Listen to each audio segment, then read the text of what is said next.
Leader Fan Radio Network. Bring gas. And KFAN.com.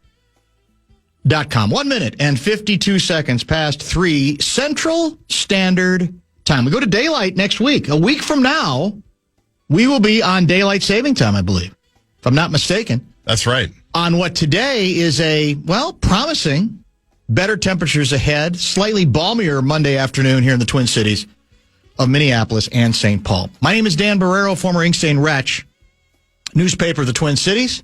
Guardsy produces the show, and there it is again. They won't stop. Is it JJ? NFL Combine buzz. Intel on free agency. Will Vikings add a QB to compete with J.J. McCarthy? Graziano. Possibilities include Geno Smith, Kyler Murray. There's 4 panelists up there. They can't get enough of us right now. They're obsessed with us. There's no other story that matters.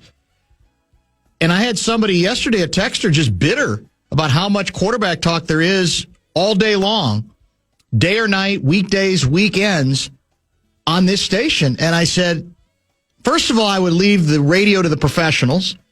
Secondly, I would say, you may be tired of it, but the vast majority of Vikings fans aren't, because too much is at stake.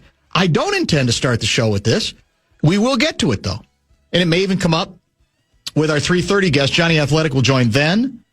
A former CIA officer and Edina's own Michael Hurley at 4:30. They headline the uglydeck.com show lineup for today. Welcome to uglydeck.com. To this aspect, at least, of the Bumper to Bumper program. I know they've been a fine sponsor for a while, but we appreciate their support as well. Are you familiar with an ancient comedy duo known as Cheech and Chong? I am, yes.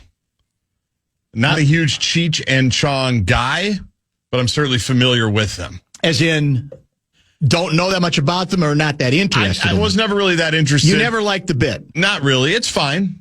The Cheech and Chong bit at its zenith, I thought, was very effective. I don't even know if they could do it today, but they had, I can still remember it. I want to say it might have been either my freshman or sophomore year of college for Danny Barreiro at Indiana University, Wilkie Quad.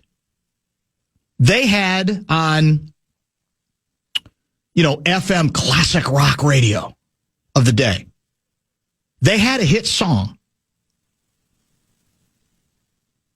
And it was, I think, called Basketball Jones. It's when, I think the lyric was, you love basketball so much, you are like a junkie. That's one of the key lines in it. And I was thinking about that earlier today. Dated reference for sure. But maybe it's time to revive it. And maybe this should be the media market that does so. A Basketball Jones, where you love basketball so much, you are like a junkie. Why? Well, take a look.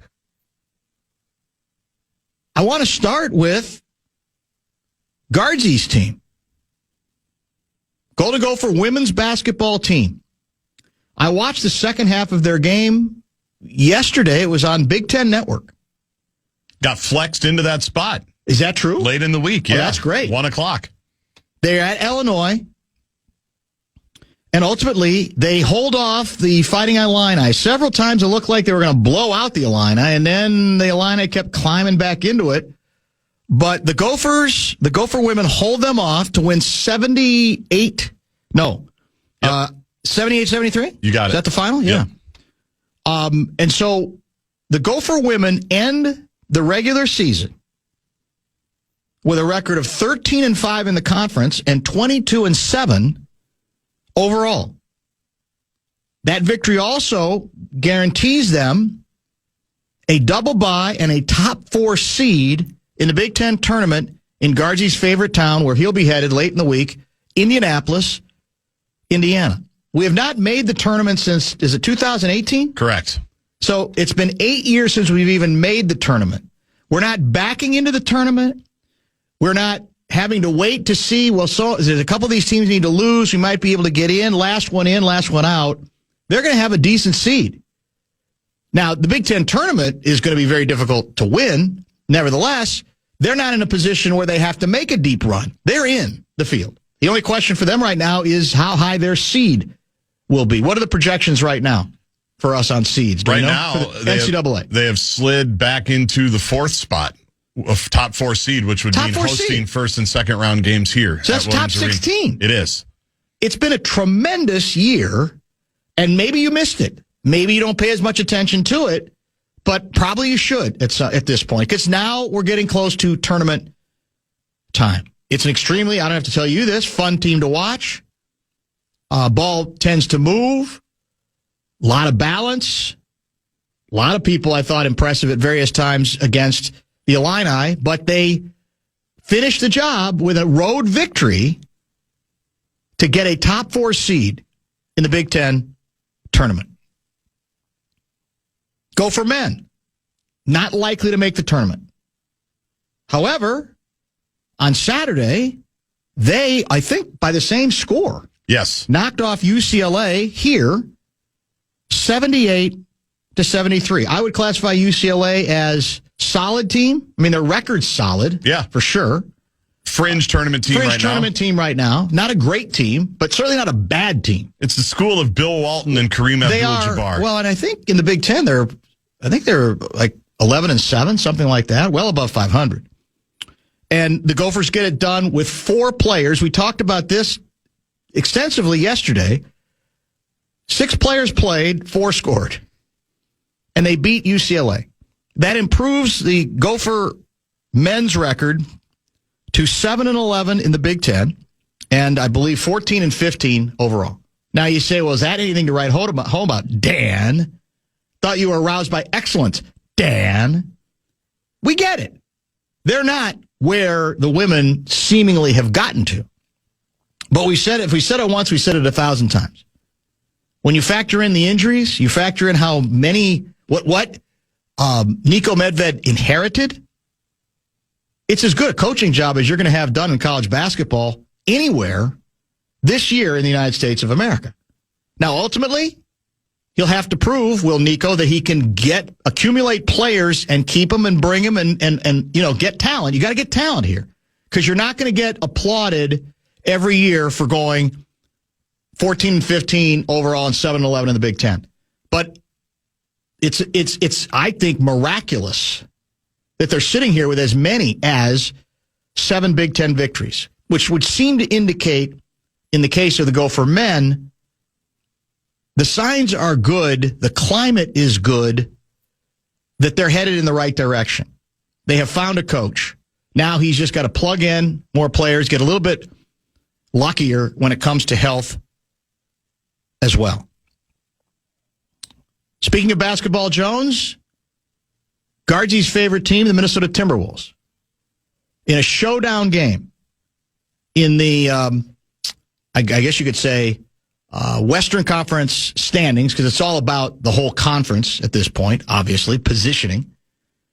They go to Denver and do what they've tended to do to Denver over the years. Although this year, we had lost the first 3 games against Denver, which means we had to win this one. Why?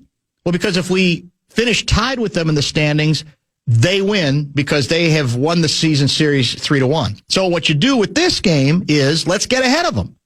If we stay ahead of them in the standings, then we don't have to worry about any tiebreaker.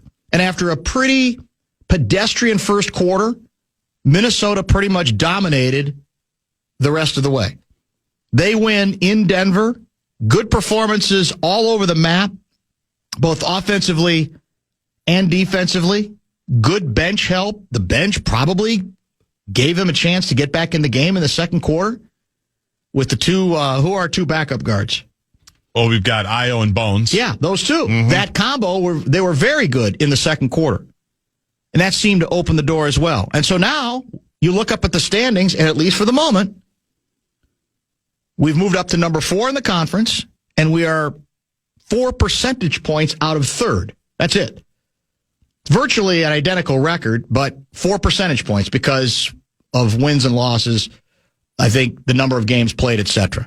We're in position to compete for the number 3 spot, which would be a lot better, I think, than number 6 a year ago, although it doesn't guarantee anything in the always talented and always competitive Western Conference. For those reasons, I've got a basketball Jones. I feel it today better than I felt it in a long time. If today's not the day we can celebrate, like I said, what's happened at the college level, we are getting reconnected. This is big. This shouldn't have to be big, but it is. We are getting reconnected to the college basketball scene in a way that, let's face it, we haven't been on either side of the plate. You know, men's teams, women's teams. We're not there. Haven't been there for a while. We are there. And the Wolves, again, nothing's guaranteed after a victory like that, but that's what you're looking for late. The head coach said, we made it clear, this is a playoff game for us. I'm trying to convey the message to my team. Let's go after this thing. And ultimately, they did with, I think, the sort of joy we have seen them play in Denver back when they won, when they eliminated them a couple of years ago.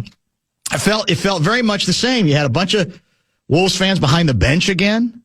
You were there last time, and that's how it felt. So, again, many in our audience will not be familiar with Cheech or Chong, or maybe they've just gotten to from time to time. But for all those reasons, Basketball Jones might be returning to the great state of Minnesota. Close circuit to the hockey community, this isn't at your expense. It doesn't have to be one or the other. It doesn't have to be either or, Fulness. There's room for everybody. But very rarely have we been able to say, well, this feels like it might be heading towards becoming once again a bit of a basketball town, not just in the pro level, which it has become, again, clearly, but on the college level as well. Your thoughts? And it's the month of March. Everything feels better in March when it's talking about basketball, There's right? no question. The calendar turns, and all of a sudden you're thinking about postseason play, and you're thinking about Which, again, matchups. at the college level, we haven't been able to think of other than the NIT, or what's the WBIT. WBIT. Yeah. That's what we've been left with. We don't need no stinking WBIT this year, do we? We do not. They don't even need to get near the WBIT. We do not. Now, maybe will the Gophers end up in the NIT? Do they have enough victories for that? They might like that. Yeah, they want to play, I think, in this thing called the Crown in Vegas. The Crown? That Nebraska won last year. Oh, okay. That is a big deal. There's NIL involved. Okay. Nico was talking about it today. It'll be on the radio show tomorrow. That's fine. Oh, is that an exclusive? I mean, it's every week. No, I mean that nugget of information. I don't know. Oh. I don't know if he said it in any media stuff. I see. But he keeps talking about the Crown. He does. He keeps talking about the Crown. How many teams are in the Crown, do you know? 8. Oh, 8 teams. So it's like a made-for-TV, go to Vegas and play 3 games. Is our record good enough for that? It could be. Yeah. Yeah, it could be. But yeah, they want to play postseason. It's outstanding. Bradshaw and Brian KFAN text line is open at 64686. Tell me if you have a basketball Jones, or maybe you sense the start of one. Just the promise of one. That college basketball can, and in addition to pro basketball, can take its place. At least be, I don't know, part of the menu. Not just an afterthought where you go, well, it's March, we're done. Other than consolation tournaments. That gets kind of boring, doesn't it? Yeah.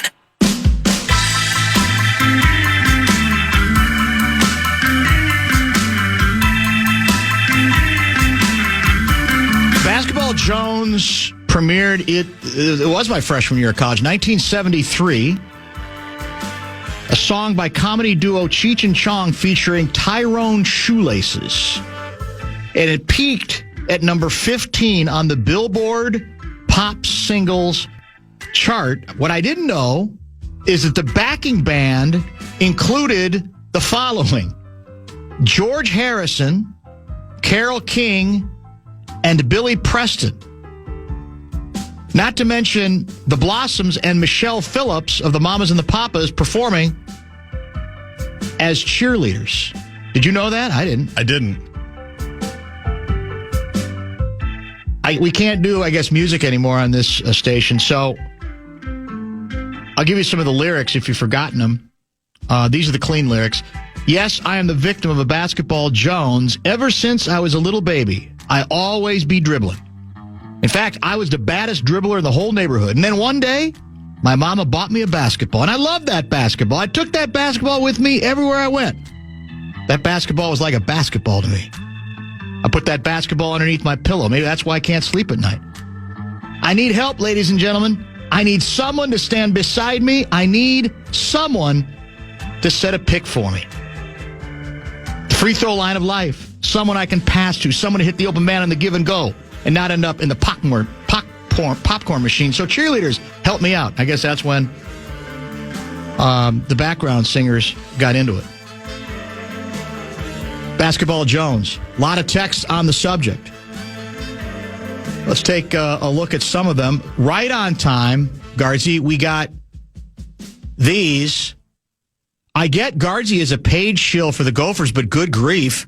St. Thomas has a great shot at the tournament this year and not a peep.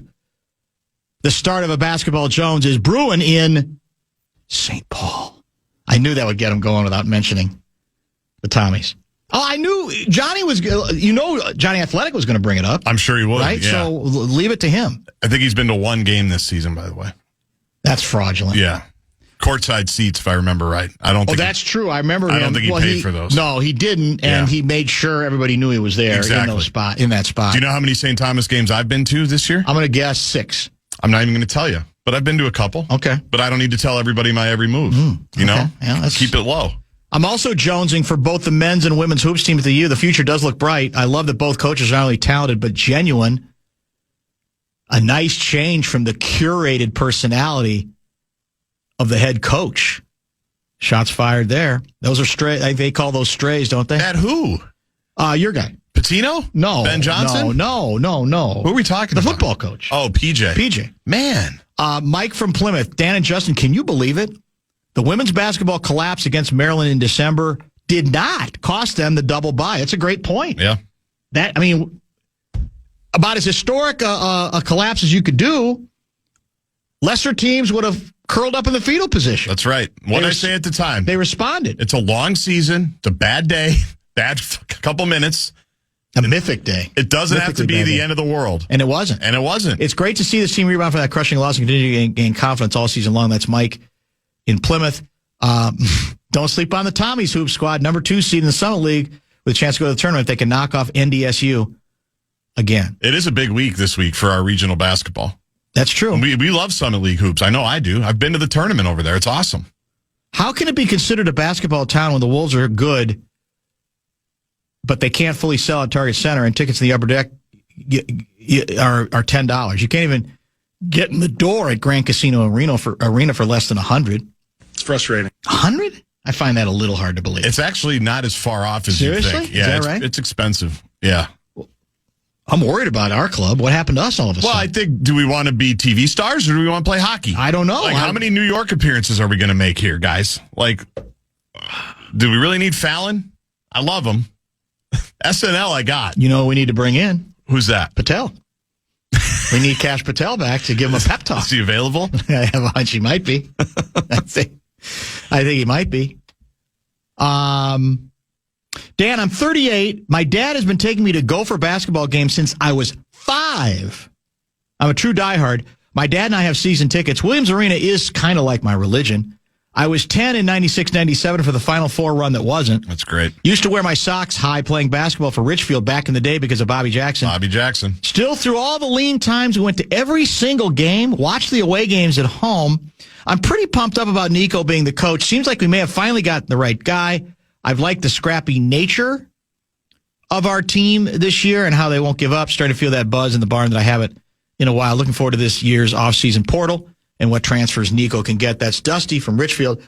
I think one of the sneaky important points about the Gopher men's team is the assumption is made when you're in the position they're in and you're playing people 40 minutes a game or 38 or 39 minutes a game that we got to be kind of a grinded out team. And in some ways that's true. They've had to do that.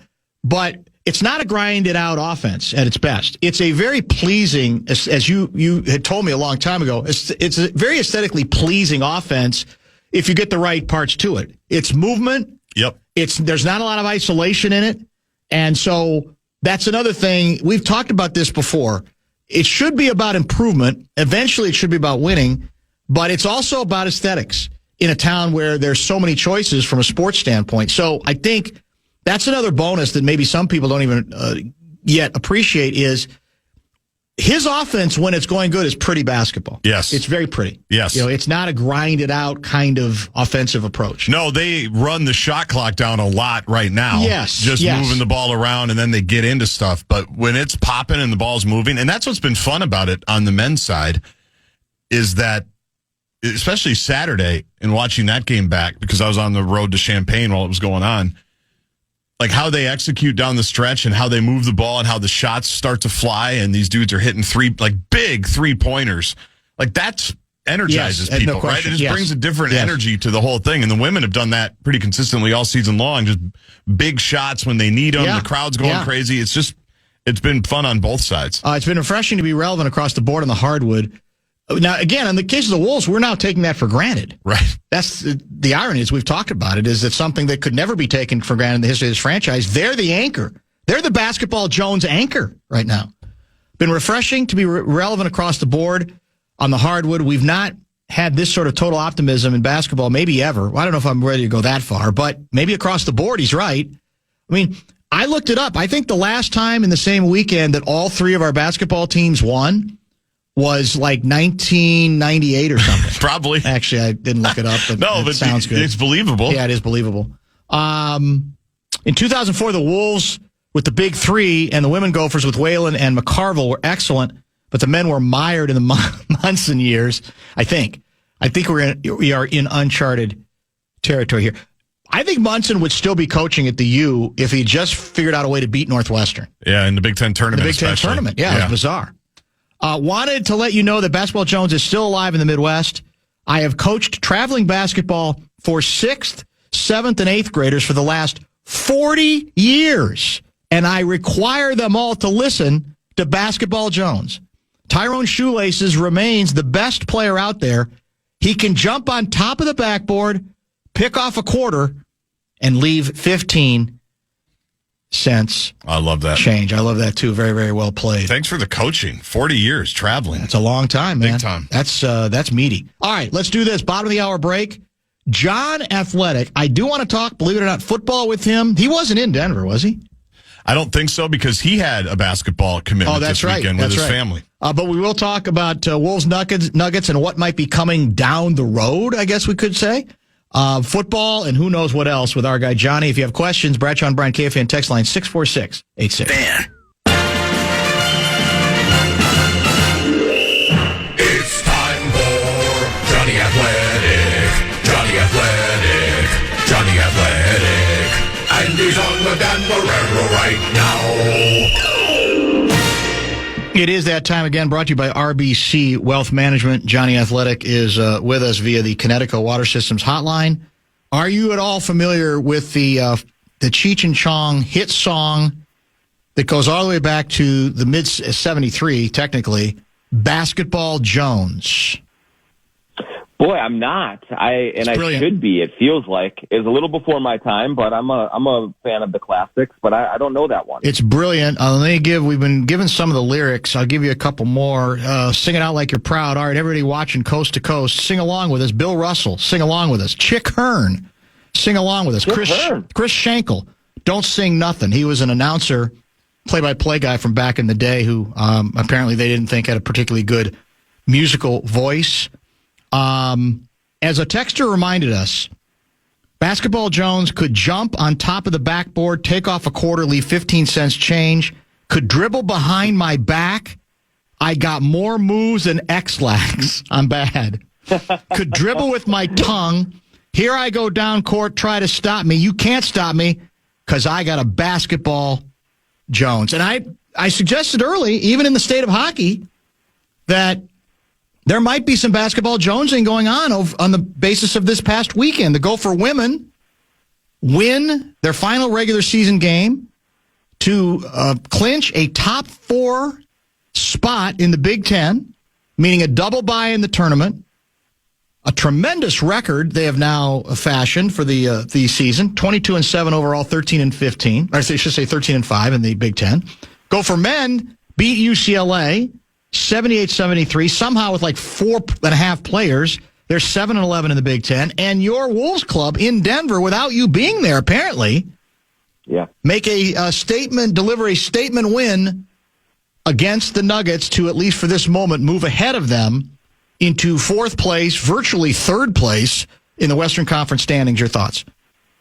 Yeah, the Revolution is being televised, and thankfully, because I was at the St. Anthony Village fifth grade state tournament appearance all weekend, so I couldn't make it to Denver, but certainly watched it on TV, and it's a good time to be a basketball fan in the cities for sure, in this state, because I even when you look at the Gopher men who have been so down for so long, any time that you got even just a little bit of unexpected success, like that's always really fun. And now it looks like the Wolves are starting to maybe find themselves down the stretch here into the playoffs, as they always do under Chris Finch. And then you got the women getting ready. Maybe they could, host a tournament game. That'd be super fun.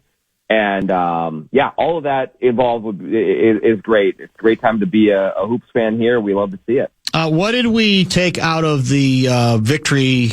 What stood out to you in Denver with the Wolves?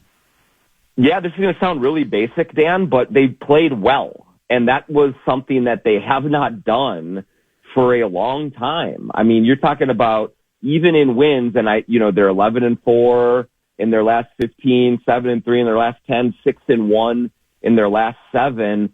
So many of even those victories have been very unconvincing, kind of muddled wins against really shorthanded teams.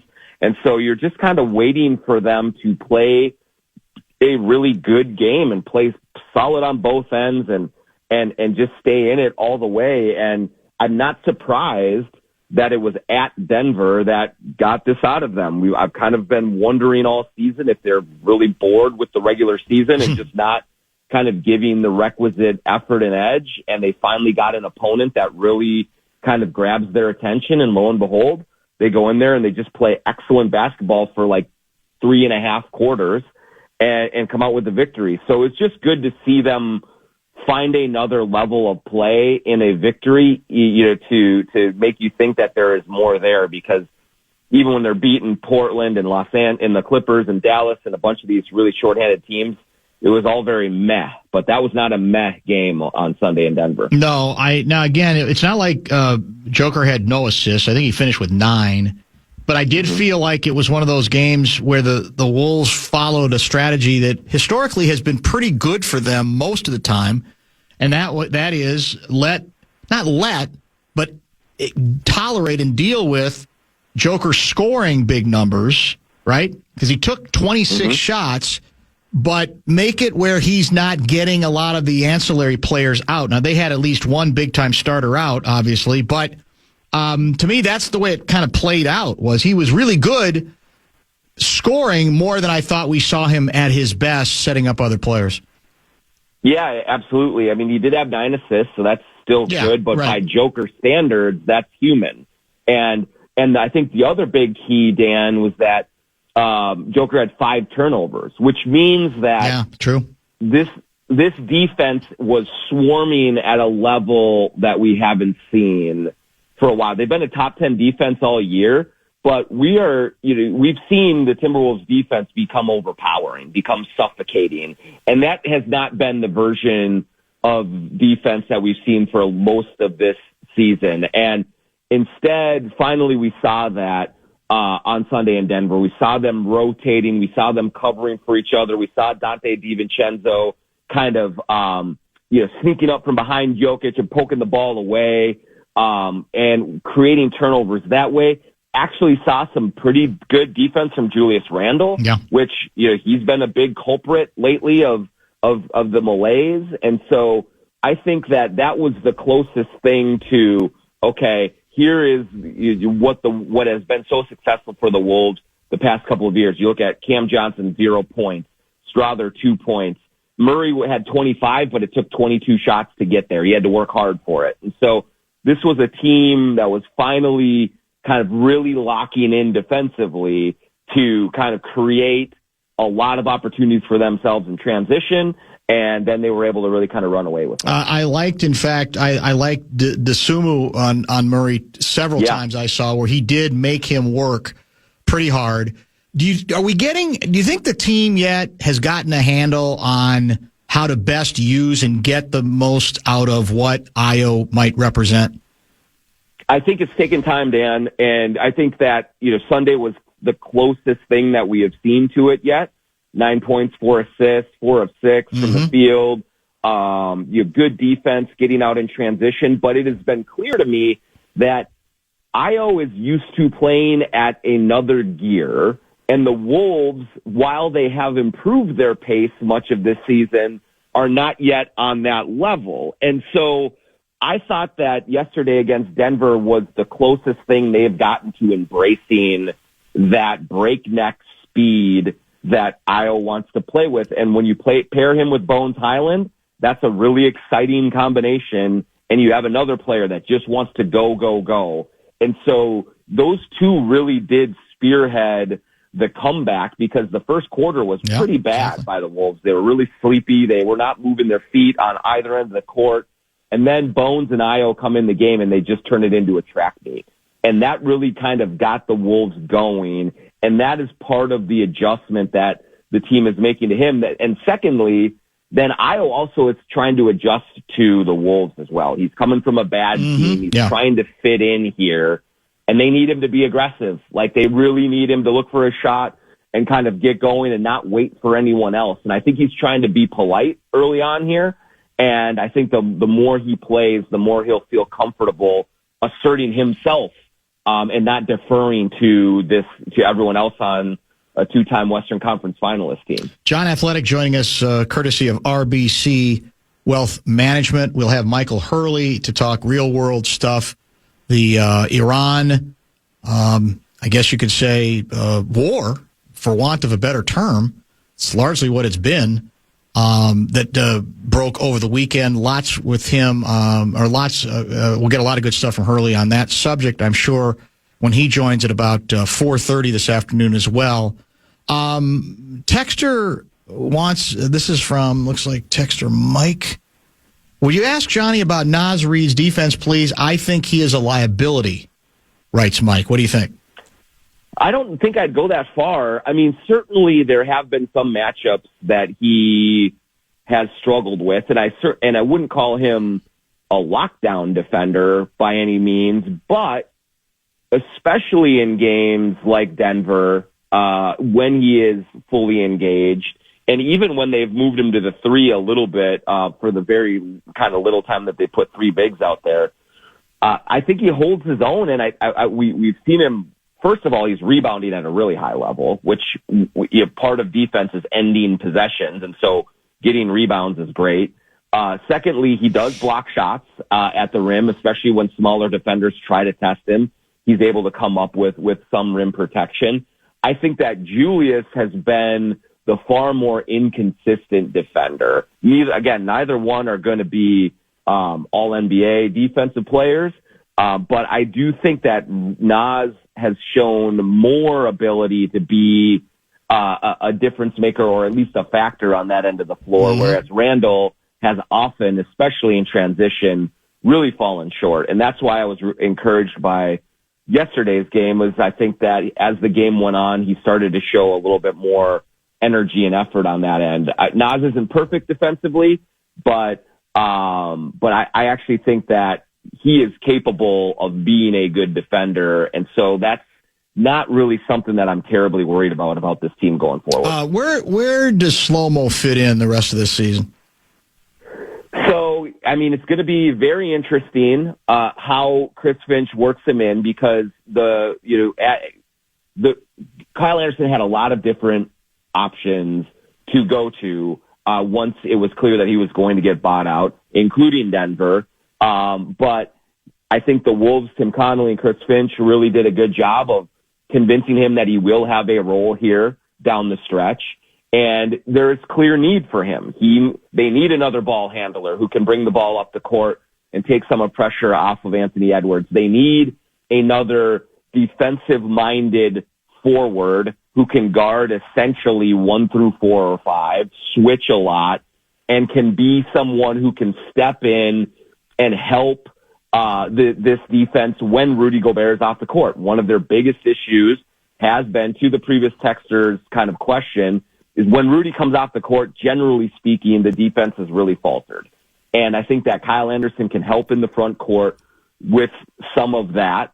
And finally, just having some real basketball IQ out there is going to be beneficial as well. This team can often struggle against zone defenses, and Kyle Anderson is a zone defense quarterback. He can kill it. He can get to the right spots. He can pass it, can hit that little floater, and just organize this team in ways that they do need. And so, on the nights when Bones Highland doesn't have it offensively, I could see Kyle getting a few more minutes. I think that you're not going to see much of Terrence Shannon Jr. down the stretch, and it's going to be more of Kyle in that spot. But he's just a versatile guy that will be able to play, I don't know, somewhere between probably 10 and 20 minutes on a night, depending on what you need out there, and just can steady them in different stretches of games that I think will be helpful to them. I don't think he's just going to come here and be some kind of voice in the locker room. I think he's going to really try to contribute on the court as well. The Lou Dort trip of Joker Friday night, egregious or simply should have been a flagrant one and not the production it's been turned into?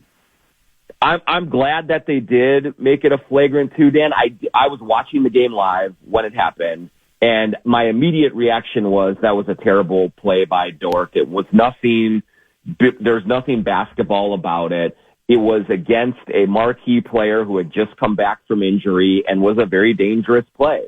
Lou Dort has a history of dirty plays, and they haven't gotten the same kind of attention that, say, Draymond Green or Dylan Brooks gets, but he is in that category of player. Now, I did not think in the moment they were going to give him a flagrant 2. I thought it was going to be a flagrant 1 and go forward, but given, I think, his history and given the, kind of just straight up dirty nature of it, I think they were kind of trying to send a message to him of like, hey, we're not going to let you go full on Draymond here. And so they were trying to deliver a kind of a hard message to him, and we'll see if he changes things going forward. But I thought it was completely unnecessary, and it is a player who has a history of those kinds of plays. And so if it does bring attention to it, I think that's a good thing. Does Jonny Athletic care to weigh in? Same, I guess you could say, I could ask the question same way. Egregious or no big deal, the Dane Moore versus ESPN dust up? I loved it. I mean, Dane is a good friend of mine, and he is a guy who has kind of pulled himself up by his own bootstraps in this business. Like, he did not have kind of going up through the legacy media path like I have and many others have. And so I do think that there is a bit of a chip on his shoulder, which is great. I mean, he was the only, to his credit, he was the only local reporter in that Timberwolves locker room. The Athletic did have 2 people at the game, just wasn't me. But Dane is protective of the work that he does, and ESPN is exploitative of that sometimes. And so, when he wants to say like, hey, look, man, if you cannot use this content that I spent my own money for and that I want to use for myself to promote my podcast, and he does a good job with it. And so, me, like, I don't mind kind of the little rivalries that happen in this industry. And if you want to puff your chest out a little bit when something goes your way against the big bad bullies, go for it. Well, so what are I guess we should mention, apparently ESPN DM'd him asking permission, right, to use, and I assume credit some of his content. Right. So it's been a long time since I spent time in locker rooms and around players in that setting. What are the rules these days in terms of group settings, one-on-one settings, all that stuff? It's a great question, Dan, because I don't know that there are hard and fast rules. Now, I will give ESPN credit for this. They did actually ask Dane Moore permission to use this, and we have seen aggregators the world over just take content from The Athletic, from Dane, from anywhere and everywhere, and just steal it and put it up there themselves. Maybe they'll give you a little bit of a tiny fonted credit in the corner of whatever posts they do. Sometimes they don't do that at all. Right. But I think that you should. I think whether it's ethical or whether it's written in stone, the right thing to do is to ask whoever did produce said video, said quote, to credit that person and ask permission to retransmit it. And so often these days, no one asks permission. They just grab and do, and then that does hurt the independent creator who is just trying to justify his existence and trying to draw people to his social pages, to his podcast, to my athletic stuff behind the paywall. We're all trying to carve our own niches and to protect the stuff that we gather independently. And so it is Wild West out there, and it is frustrating when outlets, especially big outlets, just prey upon kind of the stuff that is out there through sheer laziness and not having anyone of their own at a particular event. Such a different world, that's for sure. I do have a Vikings question I want to run by you. I'm getting more and more of the feeling from the Jackals. Well, not all of them, but some of them seem to be reporting a belief, and this is maybe more than a belief, one would hope that it's based on some of the reporting, that when it comes to the Vikings adding depth to the quarterback room, so to speak, that it may well come down to either Kyler Murray or Geno Smith. And my question is this: if indeed, for whatever reason, that's what it comes down to, are you inspired by either of them? Because I'm not sure I am. Yeah. I mean, not really, Dan. I will say that I could see scenarios where either quarterback does come in and has a good season and the Vikings win with him. But neither one it evokes the kind of reaction that says, oh, now you have to take the Vikings seriously. They have this guy, and now all of their issues are solved. I think Kyler Murray, in particular, is a high ceiling, low floor quarterback. There's a lot of variance in there to be had. I think Geno Smith is a solid quarterback. I'm trying to decide if I grade him on a curve because he was with the Raiders last year when he was terrible, and the Raiders just are terrible. And so do I kind of cut him some slack there? But either way, or you take any other guy, if it's Malik Willis, if it's Mac Jones, if it's, any of these other options, I think they all inherently are underwhelming, and you'd have to see what Kevin O'Connell does with them in this system. And maybe he pulls a Sam Darnold season out of them, and they do go. But if that happens, it will be a little bit unexpected. It's not going to be like, all right, this is it. Now they've got their guy, and no more questions to worry about here. They're off and running. It's going to take some creativity, and they're going to have to kind of earn that benefit of the doubt because they all have issues on their resume that make you worry about their viability over 1 or 2 or 3 seasons going forward here. Would you put Cousins on the same level, or would you actually be, well, maybe a better way to ask it, would you be less or more interested if they end up landing on Cousins rather than either of those other two choices? So Cousins, for me, Dan, feels like, and I could be wrong here, but it feels like if you go Kirk Cousins, you're kind of really going more toward a quarterback competition in training camp in the preseason, and maybe even having, hey, JJ's our guy, Cousins is our safe backup, and if JJ falters, you go to Kirk. I feel like with where Geno Smith and Kyler Murray are, maybe that's more the opposite, where they're the front runner for the starter. McCarthy is the backup if you keep him, and then you see what happens as the year goes along. And so I don't know what the right answer is there in terms of what is the better situation. I'm still intrigued by J.J. McCarthy. I still want to see him get a chance to earn that spot. And I do think Cousins would be a better safety net than anyone they had on the roster last season. No doubt. But I do think that if you want a full-time starter from week 1 through week 17 and into the playoffs, maybe a slightly better chance to have that is the other two guys, even if both of them have a little bit higher probability of just blowing up and not being viable at all. I am perhaps most gobsmacked that in discussing the Basketball Jones early, you did not make a single mention of your Tommies, like about 25 texters from the St. Thomas Mafia did, because I didn't mention them. How dare you, Dan? How dare you? How dare you? You didn't mention it either. And by the way, courtside seats, you had to make sure everybody knew you were courtside, didn't you? I've given so much to that university that I feel like I'm deserved of those courtside seats, actually. What I wanted in ignoring or not acknowledging the time is I want to keep them hungry. There's a bunch of Dyna kids over there. They got to have some motivation. We're selling beer at the venue now to everyone. I think we got the chance for it to be a hornet's nest over there. No pun intended. Going forward into the postseason, into next season.